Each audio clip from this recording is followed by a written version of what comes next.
Here's number one. Review your performance, whether it's communication or whether it's activity or whether it's a CEO or whether it's on the job.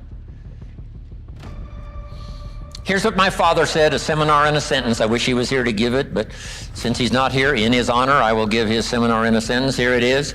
Always do more than you get paid for to make an investment in your future. Now, some unions would argue with us on this. So review your performance. Face your fears. I don't know what challenges you might have in going over the stuff we've been going over in terms of amending your philosophy or going back and, redoing some stuff that you might have messed up. Face all your fears. That's how you conquer them. Next, refine your goals. I don't know what ambitions you've had up until now, but this weekend would be a good time to start the process. We're going to talk about our goals workshop before our session is over this weekend. Maybe that will help stimulate you to set some higher goals, reach for some higher purpose, go for something beyond what you thought you could do. By the time this weekend's over, you might double, triple, quadruple the amount of goals, purpose, all the things you think you can accomplish. You could multiply that by 10 by the time we finish here on Sunday. Yes, you got to believe in God, and you got to believe in the community, and you've got to believe in the possibilities. You've got to believe in the economy. You've got to believe that tomorrow can be better than today. But here's the big one. Believe in yourself. There isn't a skill you can't learn. There isn't a discipline you can't try. There isn't a class you couldn't take. There isn't a book you couldn't read. If it's written in some other language, you just get it translated and read it. Invest your profits. We're going to talk now about this before the weekend is over on financial independence. And I'm going to give you some excellent advice. Here was one of the philosophies Mr. Schoaf gave me, along with Mary Kay. Here's what he said. Profits are better than wages. Wages make you a living. Profits make you a fortune. Mary Kay and I went for that. Wow. Could we start earning profits while we're making a living? The answer is yes. Protect your family. These are troublesome times. Not that they haven't been troublesome times for 6,000 years. At school, troublesome times. If you just work on a job, find the best place where you can serve well. And sure enough, they'll ask you to occupy a better place.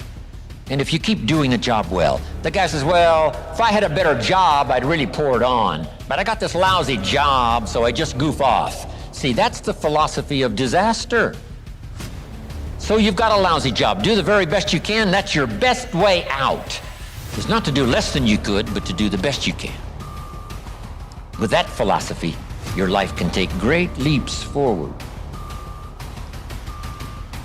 Here's a Bible phrase that says, if you work on your gifts, they will make room for you. They'll make a place for you. Demand integrity from yourself. You can't demand integrity from someone else. Integrity is like loyalty. You can't demand it of someone else. You can only demand it of yourself. Be the best example of loyalty, and you'll get some loyal followers. Be the best example of integrity, and you'll have people surround you that have integrity. Lead the way. Next, welcome the disciplines. Can't give you much better advice than that, because disciplines create the reality. Disciplines build bridges, build cities. Disciplines. A well-disciplined activity creates abundance, creates uniqueness, productivity. Next, fight for what's right. It's a fight we're in. Storyteller says, and there was great war in heaven. Wow, you mean way back there? Yes. 1/3 of the angels conspired. I asked Bill Bailey, how long do you suppose it took 1/3 of these angels to get together? Did they conduct meetings? I don't know. Bailey says the storyteller doesn't say. I said, then we're supposed to use our imagination. I don't know. It does say finally the great war occurred. And the 2/3 prevailed and the 1/3 lost. One of the writers of later scripture, here's what he said: I fought a good fight.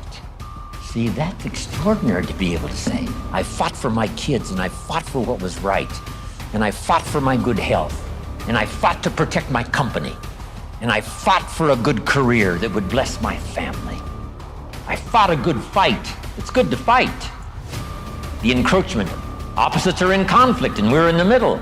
And if you want something valuable, you got to fight for it.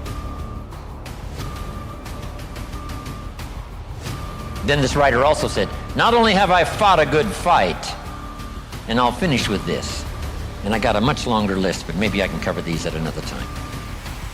He said, I fought a good fight, and I kept the faith. See, that's the deal. Keep faith with your family. Fight like crazy and keep faith. Fight the enemy and keep faith. Fight illness and keep faith. Fight the evil and keep faith. I can't give you much better advice.